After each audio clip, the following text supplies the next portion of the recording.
Gametes, male gamete, sperm and female gamete, ovum. Hello दोस्तों, मैं अंकुल पटेल आप सभी लोगों को स्वागत करता हूं अपने इस YouTube channel intelligent Guru by Ankul Patel में।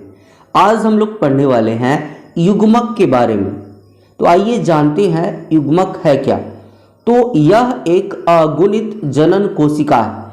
कहने का मतलब कि गैमेट जो है एक प्रकार का रिप्रोडक्टिव सेल है जिसका निर्माण अर्धसूत्री यानी कि मियोसिस डिवीजन के द्वारा प्राथमिक लैंगिक अंगों में होता है, यानी कि प्राइमरी सेक्स ऑर्गन में होता है। युग्मक का निर्माण प्राइमरी सेक्स ऑर्गन में होता है, इस बात को गौर कीजिएगा।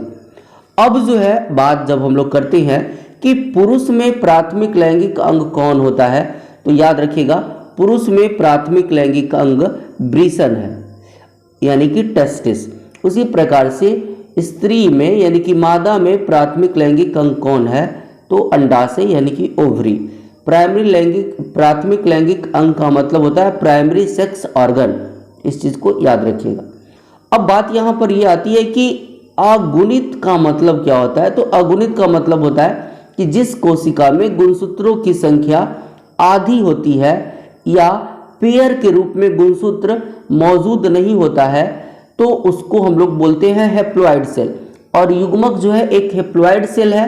कहने का मतलब इसमें गुणसूत्र जो है पेयर के रूप में नहीं पाए जाते हैं, यानी कि गुणसूत्र जो है इसकी संख्या युग्मक में आधी होती है। युग्मक में गुणसूत्र की संख्या आधी होती है। अब हम लोग कुछ जीव के नाम जानेंगे और उसके मियोसाइट यानी कि अर्धसूत्राणु में गुणसूत्रों की संख्या और युग्मक में गुणसूत्रों की संख्या को हम लोग जानेंगे। तो सबसे पहले आप लोग देख रहे होंगे कि मनुष्य के मियोसाइट यानी कि अर्धसूत्राणु में गुणसूत्रों की संख्या 46 है। तो बताइए इसके युग्मक में गुणसूत्रों की संख्या कितना होगा, तो इसका आधा हो जाएगा, यानी कि 23 हो जाएगा। तो ये चीजें याद रखिएगा।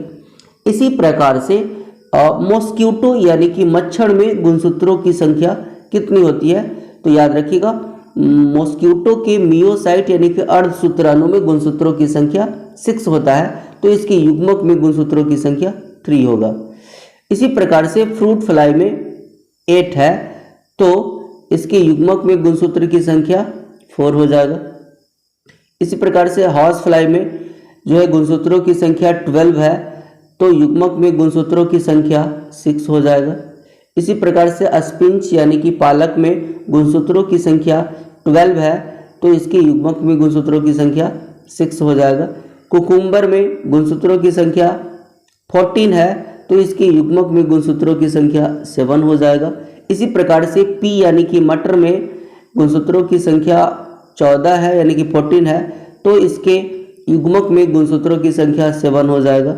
एलोवेरा में भी गुणसूत्रों की संख्या 14 होता है, इसलिए इसके युग्मक में गुणसूत्रों की संख्या 7 चलेगा। इसी प्रकार से आप लोग को दिखाई पड़ रहा होगा गार्लिक यानी कि लहसुन में गुणसूत्रों की संख्या 16 होता है, तो इसमें जो है इसके युग्मक में गुणसूत्रों की संख्या 8।